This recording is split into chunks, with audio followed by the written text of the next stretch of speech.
Hello friends, आज आप लोग को मेरी नई वीडियो में फिर से स्वागत है। मैं आज आप लोग के लिए SSC CHSL CHSL MTS 2022 exam oriented English classes का एक नई वीडियो लेके आया जिसमें मैं आज आप लोग से नारेशन का इंट्रोडक्शन डिस्कस करने वाला हूँ। जो लोग सबसे पहले तो मेरे चैनल पे नई बार है वो मेरे चैनल को सब्सक्राइब कर ले, बेल आइकन को प्रेस कर ले ताकि आपको इसी तरह की इंटरेस्टिंग वीडियो मिलती रहे। चलिए वीडियो को स्टार्ट करते हैं। सबसे पहला होता है व्हाट इज नारेशन। नारेशन होता क्या है? When someone narrate a word in on word with someone then the sentences are called the narration। मतलब कोई मान लो कोई आदमी जो है मेरे वर्ड को किसी दूसरे आदमी को अपने वर्ड में मतलब अपनी तरह से सेम चीज को बताए तो उसे हम लोग नारेशन कहते हैं। एग्जाम्पल के तौर पे जैसे कि मैंने राम को कहा, राम श्याम को जाकर कह दो कि घर आने के लिए, तो राम श्याम को क्या कहेगा कि इस इंसान ने आपको बुलाया है। तो इसे अपने वर्ड में नरेट करके इस बोलने को हम लोग नरेशन कहते हैं। याद रखिएगा ये बात। नरेशन को हम लोग दो नरेशन में को classify into two speeches. Narration को हम लोग दो स्पीच में क्लासिफाई करते हैं। एक डायरेक्ट स्पीच होता है, एक दूसरा इनडायरेक्ट स्पीच होता है। तो चलिए डायरेक्ट और इनडायरेक्ट के बारे में डिटेल में जानते हैं। सबसे पहला है डायरेक्ट स्पीच।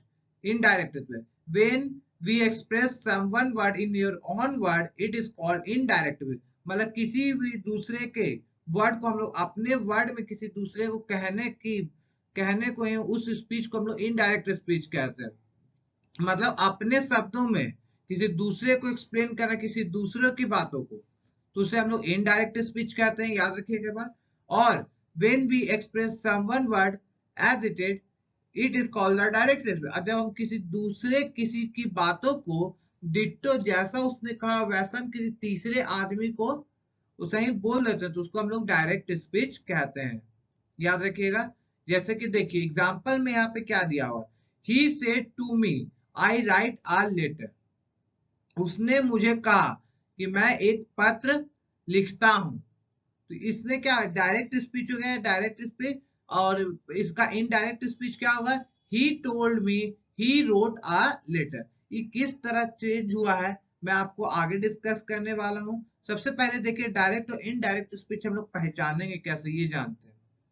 तो डायरेक्ट स्पीच पहचानने का एकदम सिंपल मेथड है आप लोग का क्या कि उसमें कॉमा और इन्वर्टेड कॉमा लगा होगा, उसको हम लोग डायरेक्ट स्पीच कहते हैं। और इनडायरेक्ट स्पीच में कोई कॉमा नहीं रहता, कोई इन्वर्टेड कॉमा नहीं रहता, प्लस इसमें कुछ भी नहीं रहता। याद रखिएगा। चलिए अब आज जानते हैं कि ही सेड टू मी।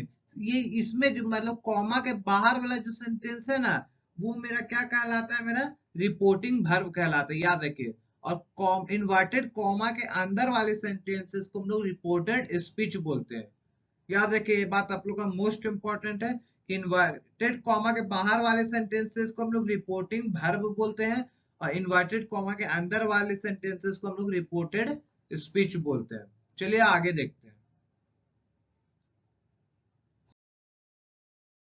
अब हम लोग जानेंगे rules for changing direct into indirect speech. मतलब ये बेसिक रूल है जो कि आप लोग का पूरा नरेशन में यूज होगा। ये वैसा रूल है। सबसे पहला रूल है क्या, reporting verb is change according to the form and sense of the sentence. Reporting verb जो कि मैंने आप लोगों को पहले ही बताया कि इन्वर्टेड कॉमा के बाहर वाले सेंटेंसेस में जो वर्ब रहता है उसी को हम लोग रिपोर्टिंग वर्ब कहते हैं। तो रिपोर्टिंग वर्ब का चेंज जो होता है हम लोग उसके फॉर्म के आधार पे चेंज करते हैं और उसके सेंस के आधार पे कि क्या सेंस हमको दिया जा रहा है उसके आधार पे कितना बार हम लोग को होता है कि रिपोर्टिंग वर्ब मेरा सेंस में, जैसे कि हम लोग एडवाइस दिया जा रहा है तो यू आर एडवाइस लग जाता है, किसी को ऑर्डर दिया जाता है तो ऑर्डर में सेंस में हो जाता है। याद रखिए। दूसरा रूल जो मोस्ट इंपॉर्टेंट रूल है क्या, इन्वर्टेड कॉमा को रिमूव कर दिया जाता है जब हम लोग इनडायरेक्ट स्पीच में बनाते हैं। याद रखिए इन्वर्टेड कॉमा को क्या कर दिया, हटा दिया जाता है। डायरेक्ट से इनडायरेक्ट में अगर हम लोग कन्वर्ट करते हैं तो इनडायरेक्ट में क्या होता है, इन्वर्टेड कॉमा को हटा दिया जाता है। तीसरा रूल क्या है, that is use in the beginning of the reported speech.